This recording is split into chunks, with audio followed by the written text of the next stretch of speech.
So, reading from the PDF printout, we have the first sutra, Chittam Mantraha. So in chapter 2, or the second light, Anika, we have Chittang Mantraha. Chittang Mantraha means the mind is mantra. Now, what does this mean? Well, we know in chapter 1, of course, this is part of a larger set of sutras. Chapter 1 starts off with what verse? Verse number 1 of sutras is? Chaitanyam Atma. Chaitanyam Atma, right? This chorus of people just shouted in this room, Chaitanyam Atma.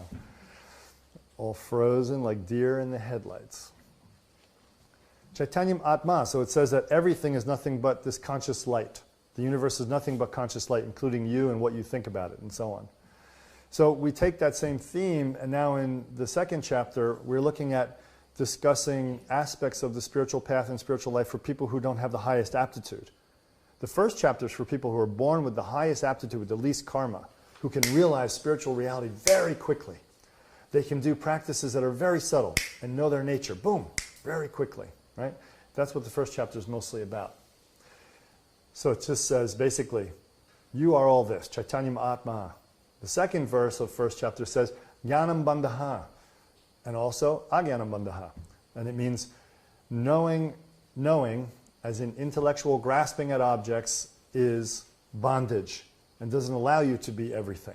So those two verses are a whole spiritual life right there, whole spiritual path. The other way you read it is Agyanam Bandhaha, and that also means not knowing your true nature is bondage as well. So that, with that theme set up for the whole sutra, because this is how ancient transmission of text were, revealed text, they have to be within a theme, we now go to the first verse of chapter 2. Chapter 2 is then for people who don't have the highest Shaktipata, like us, who haven't realized our true nature and become a Buddha in one day, And now we are ready to do some deeper work, meditating work, putting out some effort. And even in the verses here, there's one that says the greatest thing we can do is apply effort in this direction. So this one starts off with Chittang Mantraha. Chittang means this consciousness, this conscious light that we are. Now, the first verse of chapter 1 says that that's what we are, but this one says that Chittang Mantraha. Mantra is that. Our consciousness is mantra. So what does that mean?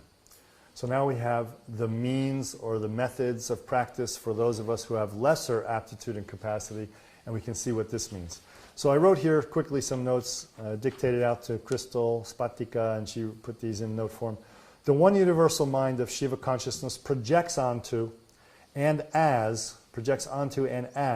the world as objects and perception. So we know that the one universal Shiva conscious mind, this is what everything is. When awakened to this truth, the mind withdraws. So when you have a powerful awakening to the reality of, wow, the universe is nothing but consciousness, right? The mind begins to withdraw. It begins to pull in. It withdraws sense-object duality into itself.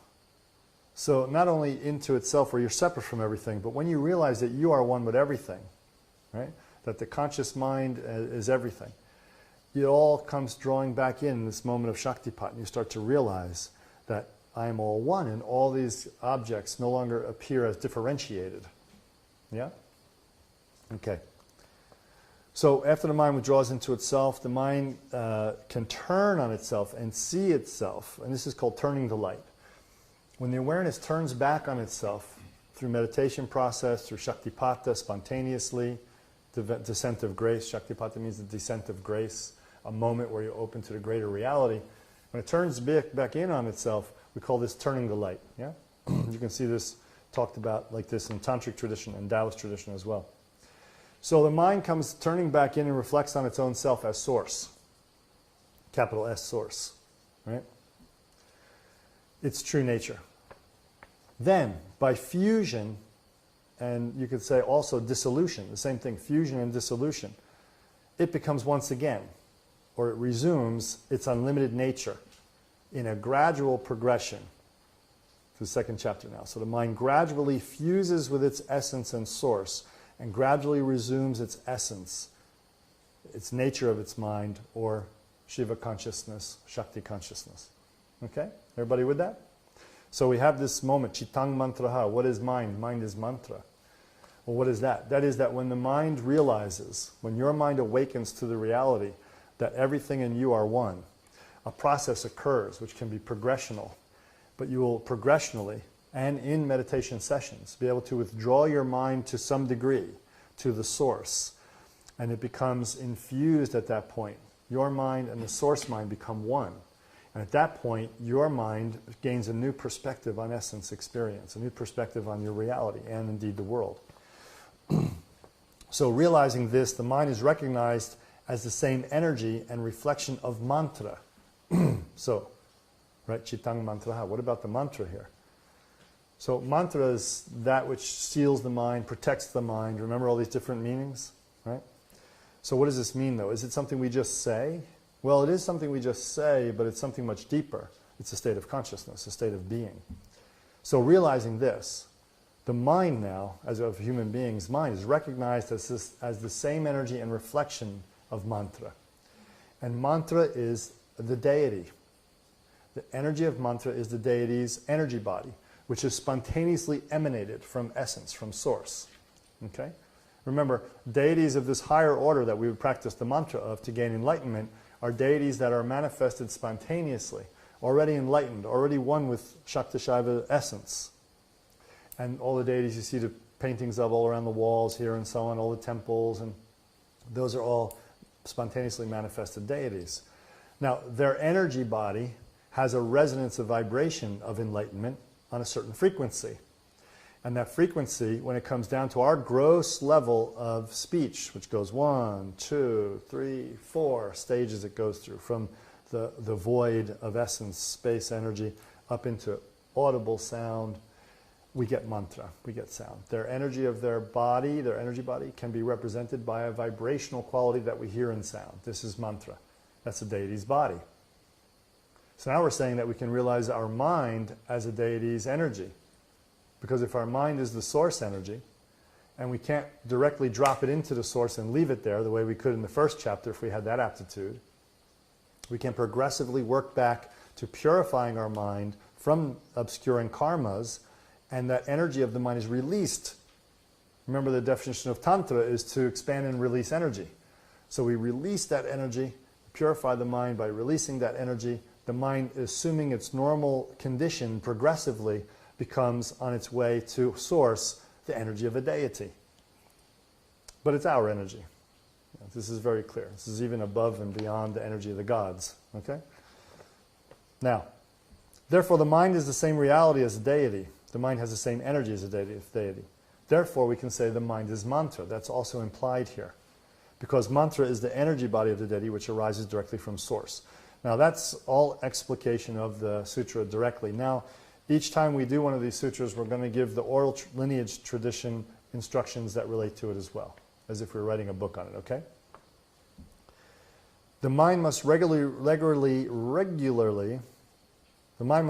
resume its source in order to be potentized. So your individual mind, when it's left to its own discursive nature, our neuroses and our limitations and distractions, loses its power of source. It sort of becomes, in a way, disconnected. It can't actually become really disconnected. But functionally, we don't act like Shiva anymore, right? So, for your mind to regain its potency and reflect Shakti-Shaiva consciousness in this life, in this very life, in this body, it must regularly resume and recalibrate at source. Daily practice sessions involving resolving the mind into progressive involution towards Shiva or source recalibrates and recharges the Chitang, or the mind. Right? Properly performed, this process of dissolving the mind into its source progressively creates the abilities and powers of the mind as mantra, Chitang mantraha.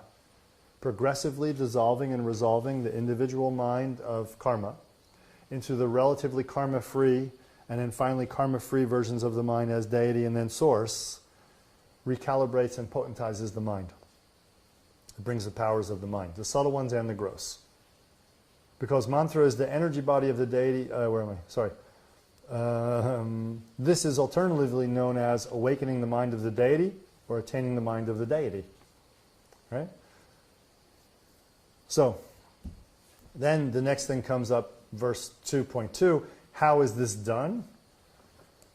Prayatnaha sadhakaha. Prayatnaha sadhakaha. How is this done? Prayatnaha sadhakaha. Through effort. So this, the translation is, effort is that which attains the goal. Right? Sadhakaha is the goal, and prayatnaha is effort. Effort is that which attains the goal, right? So constantly placing the mind or attention at or towards source of mind before subject-object diversification, if possible, if you can do that, is the greatest and most important effort a yogin can exert. So Bhaskara says it here, everyone says it here, of course. Constantly placing your mind back at its source is the practice here. An effortful and concentrated application of effort. To place your mind continually out of subject-object duality back into the unity of subject and object, of mind and senses and object. So we have three poles. We have the mind, which flows out through the senses, the second pole, to the objects, the third pole. If in everything we do, if I pick up these papers and I'm realizing, as I do it, I'm realizing and invoking the felt sense, the papers are me. The reaching for them, the action is me. The papers are me. I am me. This is all one experience. The whole universe and I are one. If I'm constantly doing that, that's placing our mind back there all the time. Is that clear? And little by little, this will refine your understanding of the world and create a more and more purified mind, which will then begin to express the greater reality, right? Mm-hmm. So how is this done? So the way that we can talk about this from the lineage transmission instructions, are we okay? Technical difficulties? Okay. We have a high degree of Shaktipat person, someone who's received a high degree of Shaktipat. Not enough for being in like the first category, the first chapter, where you instantly become essence and you never fall out of essence again. That's pretty much for the what? The 9th, the 8th, and a little bit of the 7th levels of Shaktipata, right? The 9 levels. But let's say you're working a bit high, mid, right? 6, 7, something like that. Then it's relatively easier for you to keep your mind at source. It's relatively easier if you've had higher Shaktipata, you have this higher capacity, either born with it or it's been created through practices and receiving grace, to keep your mind at source, to keep placing it there and relaxing it there, to keep this as an experience of yours. The lineage teachings tell us that the lower degree of Shaktipata received makes it much more difficult. And we have to constantly remind ourselves. We have to tie strings around our fingers to remind ourselves to remember, oh yeah, I've got to place my mind back there again. I got caught up in subject-object duality, right? And most of us are in that all the time. Someone asked me yesterday, what's that mean? What is it like to be in subject-object duality? What do you mean? I said, well, you walk around with your consciousness located completely within your body and usually within your head, not even spread out through your body, usually just within your brain and your thinking process. And you see objects out there that you wish to manipulate or to push away or, but you see yourself and everything else. And that's basically going on all day, automatically, all the time. Because we have the root impurity of feeling separate from the universe called anavamala. Anavamala, right? So, because we have that, that's how we feel. So, in this second verse, we're saying that the effort is applied to place our mind back at source as much as possible. Your notes tell you that if the practitioner cannot place their mind at source, then second attention on a progressively subtilized object must be employed. So if we can't place our mind at source, and even remembering to do that is very difficult, we practice second attention. And then this is a development, progressional development of mind powers. You have to start with second attention if you can't place it at source directly. That means you take a part of your awareness and you keep it on something all the time. While you're thinking, while you're writing on the board, while you're driving a car, while you're eating your food, while you're talking to your friends. And usually for us yogins, the best way to start with this, because we're so disembodied, especially with today's electronic media world completely taking over, we should keep it like in our bellies in the beginning. I recommend everybody, especially women, to keep your second attention in your belly for at least a few years. When that is natural, when you always have a second sense of breathing in and out of your belly, of feeling the belly power, the lower back, the sides, the pelvis, of feeling that power all day long, unbroken, while you go through your day, you're ready to move to a lot deeper experiences of meditation. And they'll have more continuity and stability as well. Just for fun, our family went to dinner the other night, and which was fun for me. We were in the restaurant, and there were 6 tables, I believe, and 4 of the 5 tables that we weren't sitting at, everybody but one person at those tables. Some tables had 8 people, some had 6, some had 2, some had 4. They were all on their iPhones, their little pads or iPhones, at the dinner table. Nobody communicating, nobody talking to each other, nobody, all on their iPhone. I went around and took photos of each table. I'm going to put them up on Facebook. I'm going to Facebook them to show you the truth. It's amazing. So people live now through their thinking and are completely disconnected from being present with the actual situation, or, in our language, presence, which is the real sense of source underneath even just being present. So disconnected from any sense of presence, anything of the sacred moment. Yeah, it's amazing. So second attention can help break that down for you. If you're like most people, raised in the modern education system to create you as an information machine, a knowledge worker, so you can just churn out money and be successful in your brain and physically with money, but really be disconnected from everything, you have a problem with this, for sure. We all grow up like this. So we apply second attention, okay? Good. So second attention. First, we use gross things to apply it to our breath, our feeling, maybe our walking, something like this, or our posture. Posture, I think posture and breathing are the best to start with. Don't start with mantras for second attention, unless you have high aptitude. Unless you're already like well-trained in warrior arts, or you're an athlete and you're really, really in your body all the time. You feel everything all the time. You feel all sensations. But if you don't really feel your sensations yet in your actual situation, practice Adi Yoga, which is what Adi Yoga is for. Adi Yoga is for awakening sensations. Adi Yoga is for awakening the power of being present in your actual situation, of feeling all the sensations of being alive, of alive energy, of aliveness. It's called prana. We don't have that. Yoga is not for stretching. Yoga is not for attaining really strange circus positions, like Cirque du Soleil contortionists. That won't do anything spiritually for yourself, or really much for your life, except you can wow your friends by pulling your foot over your head. I guess you can make money at it too. But what yoga is really for, and Adi Yoga is an ancient system coming from this tradition, is to create awarenesses, to create a whole series of awarenesses that bring you into your situation of being in your body in a way that you never experienced before, of fullness and ripeness, of all the sensations in the body, of all the sensations around you, temperature, textures of the room even, the texture, the temperature of the room, the little bit of breeze that's there, the humidity or aridity, you know, really bringing you into your situation.